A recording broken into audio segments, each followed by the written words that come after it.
fanaankan heestan wuxuu u qaaday ama heestan uu ku ammaanaya xaaskiisa u leh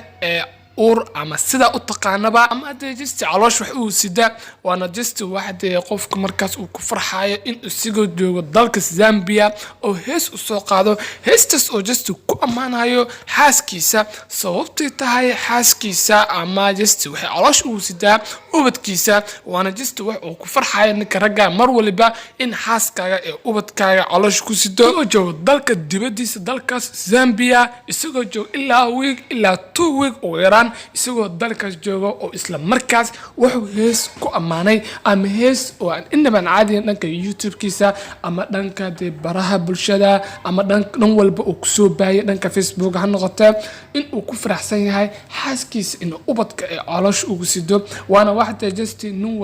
walba raga ah ku farxayo in xaaskiisa ubadka caloosh uu sitam uur ay u qaado marka heestaas wuxuu u qaaday ama heestaas hadiyad ahaan si oo xaaskiisa iyadana ay farxad u dareento ama ay ku farxdo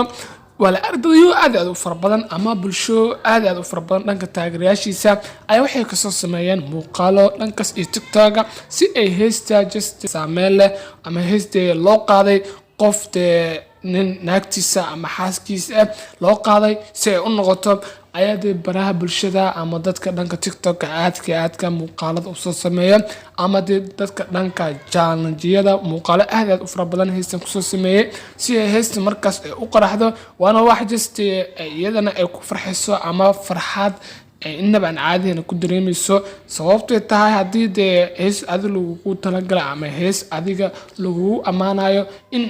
dadyo aad u farabadan ama bulsho aad u farabadan ay jaan ku sameeyay heestan waqtiyo kooban ay xitaa la qaadayaan fanaaniin ajaanib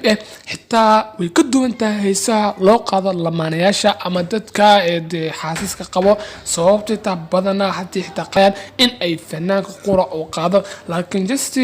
heestan waxa kula jiro ama heestan la qaadayo ajaanib heestas oo laba nin oo ajaanib oo dalka Zambia ama dalkaas ka dhankaas iyo fanaaniin sababtoo dal waliba wuxuu leeyahay fanaan marka fanaaniin aad u farabadan noqdaan ama fanaaniin la yaqaan laakiin dal waliba fanaaniin baa uu saameyn badan ama marka just waxa la isdhihi karaa ma fanaaniinta ugu saameynta badnaa dalka Zambia ayaa ku jiro heesta marka way ka duwan tahay heesaha kale ama heesaha loo qaado lamaanayaasha kale waana mid just iyada ahaan ay farxad gooni ah u tahay oo in ay fanaaniin kale ajaanib ah ee heesta kula jiraan fanaankan iyadana ay ku ammaanayaan